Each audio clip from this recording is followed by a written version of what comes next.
ఢిల్లీ టూర్లో బిజీగా ఉన్నారు రాష్ట్ర ఆర్థిక శాఖ మంత్రి ఈటెల రాజేందర్. రాష్ట్రంలో పెండింగ్ సమస్యలపై కేంద్ర మంత్రులతో సమావేశం కానున్నారు. కేంద్ర మంత్రులు రామ్ విలాస్ పాస్వాన్, మేనకా గాంధీ, రాధామోహన్ సింగ్, ముఖ్తార్ అబ్బాస్ నఖ్వీతో భేటీ అవుతారు. కేంద్రం నుంచి రావాల్సిన నిధులను రాబట్టుకుంటామంటున్న ఈటెలతో reporter Kishore face to face. రాష్ట్రానికి సంబంధించిన పలు అంశాలపై పలువురు కేంద్ర మంత్రులను కలవనున్నారు ఆర్థిక మంత్రి ఈటెల రాజేందర్. ప్రస్తుతం ఆయన మనతో ఉన్నారు. చెప్పండి సార్, ఎవరెవరిని కలవనున్నారు, ఏ అంశాలపై వారి దృష్టికి తీసుకెళ్తున్నారు? ఇందులో ప్రధానంగా రామ్ విలాస్ పాస్వాన్ గారితో ఈరోజు కలిసింది.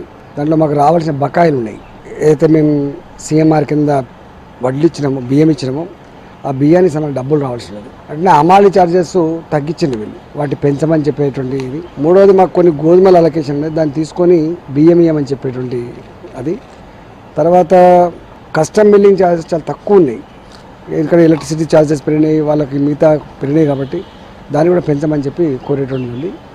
దాంతోపాటుగా మా దగ్గర welfare hostels, SC welfare, BC welfare, ST minority welfare హాస్టల్లో విద్యార్థుల సంఖ్య పెరిగింది కాబట్టి పెరిగిన సంఖ్యకు అనుగుణంగా బియ్యం అలకేట్ గతంలో కొంత చేసిండ్రు, ఇంకా కొంత చేయాల్సిన ఎక్కడ ఉంది, ఆ విషయం కూడా కలుతా ఉంది.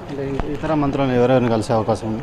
మేనకా గాంధీ గారు స్త్రీ శిశు సంక్షేమ మంత్రిత్వ శాఖలో ఉన్నారు. వారు ఇవాళ తెలంగాణ రాష్ట్రంలో ఈ అంగన్వాడీ సెంటర్లు చాలా గొప్పగా ఉన్నాయి. వాళ్ళ జీతాలు పెంచుకున్నాం, వాళ్ళ డైట్ ఛార్జెస్ పెంచుకున్నాం, ఎవ్రీ డే ఒక గుడ్డు ఇస్తున్నాం మహిళలకి.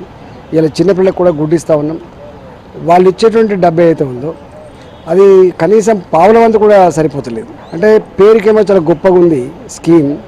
ఏ మాల్ న్యూట్రిషన్ తోటైతే పిల్లలు బాధపడద్దో, ఏ మాల్ న్యూట్రిషన్ తోటైతే గర్భిణీ స్త్రీలు ఇవాళ అంగవైకల్యంతో కూడిన పిల్లలు కనద్దో, అంత గొప్ప ఆశయం పెట్టుకున్నటువంటి ప్రభుత్వానికి డబ్బులు ఇచ్చే విషయంలో మాత్రం చాలా తక్కువ నిర్ణయించారు కాబట్టి దాన్ని పెంచమని చెప్పేటువంటిది.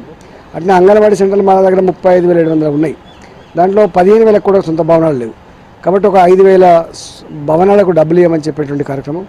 నరేగాలో పెట్టినప్పటికి కూడా, ఈ ఎన్ఆర్ఈజీ కింద పెట్టినప్పటికి కూడా ఏ రాష్ట్రాలలో ఆ రాష్ట్రంలో ఈ మెటీరియల్ కాంపౌండ్ లేకపోవడం వల్ల కన్స్ట్రక్షన్ అవుతలే కాబట్టి దానికి కూడా అడుగుతా ఉన్నాం.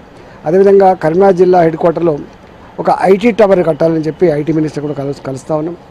అదేవిధంగా రాధామోహన్ సింగ్ గారిని, తెలంగాణ రాష్ట్రంలో పందులన్నీ కూడా మున్సిపాలిటీలలో, కార్పొరేషన్లో తిరుగుతూ ఉన్నాయి కాబట్టి ఆ వృత్తిని మోడర్నైజ్ చేయడం వల్ల కొంత ఆ వృత్తిని నమ్ముకున్నటువంటి వాళ్ళు బతుకులు బాగుపడే ఆస్కారం ఉంది కాబట్టి రాధామోహన్ సింగ్ గారిని కలిసి ఆ పిగ్గరిని, ఆ పందుల పెంపకాన్ని శాస్త్రీయంగా పెంచుకోవడం కోసం కొంత రుణాలు ఇప్పించాలి, ఆ వర్గాలను ఆదుకోవాలనేటువంటి ఒకటి ఉన్నది. అదేవిధంగా మాకు ఎన్సీడీసీ కింద 4,000 కోట్ల గొర్రెల రుణాల కోసం మేము తీసుకుపోయాం. దాన్ని ఇంకొక 600 పెంచి 1,000 కోట్ల రూపాయలకు పెంచాలనేటువంటిది డిమాండ్ కూడా ఉంది. ఇప్పటికే రాజ్నాథ్ సింగ్ అని కలిసారు. 2,200 కోట్ల నష్టం జరిగిందని కూడా ఇచ్చారు. అయితే గతంలో చూసినట్లయితే 3,000 కోట్ల కరువు నష్టం అంటే 700 కోట్లు వచ్చాయి రాష్ట్రానికి. ఇప్పుడు కూడా వరదలకు సహాయానికి సంబంధించి కూడా మరోసారి దృష్టికి తీసుకుపోయే అవకాశం ఏమైనా ఉందా? ఈ రాష్ట్రానికి ఎంత మేర నిధులు వచ్చే అవకాశం ఉందంట సహాయం? ముఖ్యమంత్రి గారే స్వయంగా రాజ్నాథ్ సింగ్ గారితో మాట్లాడిండ్రు, ముఖ్యమంత్రి గారే రామ్ విలాస్ పాస్వాన్తో మాట్లాడిండ్రు. తప్పకుండా మేము పరిచయం చేస్తూ ఉంటాం.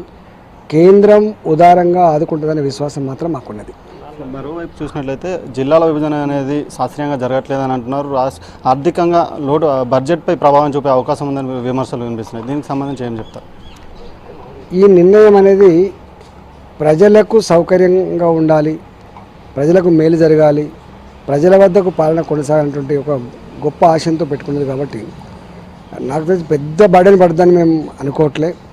ఉన్నంతలో కొంత స్టాఫ్ని పెంచుకొని దీన్ని స్ట్రీమ్లైన్ చేసుకునేటువంటి ప్రక్రియ.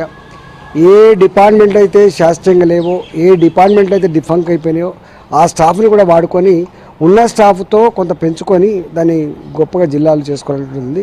అశాస్త్రీయంగా ఎక్కడ లేదు, శాస్త్రీయంగానే ఉన్నది. ఎక్కడెక్కడైతే ప్రజలు కోరుతూ ఉన్నారో దానికి వైబుల్ ఉండేటువంటి ఆస్కారంలో అక్కడ ఇస్తూ ఉన్నాయి. మొత్తానికి ఈరోజు 4 కేంద్ర మంత్రులని కలిసే అవకాశం ఉన్నట్టు చెప్తున్నారు. రాష్ట్రానికి సంబంధించిన పలు అంశాలని కేంద్ర మంత్రుల దృష్టికి తీసుకెళ్తా ఉంటున్నారు ఆర్థిక మంత్రి ఈటెల రాజేందర్. కెమెరా పర్సన్ బాలుతో కిషోర్, V6 న్యూస్, న్యూఢిల్లీ.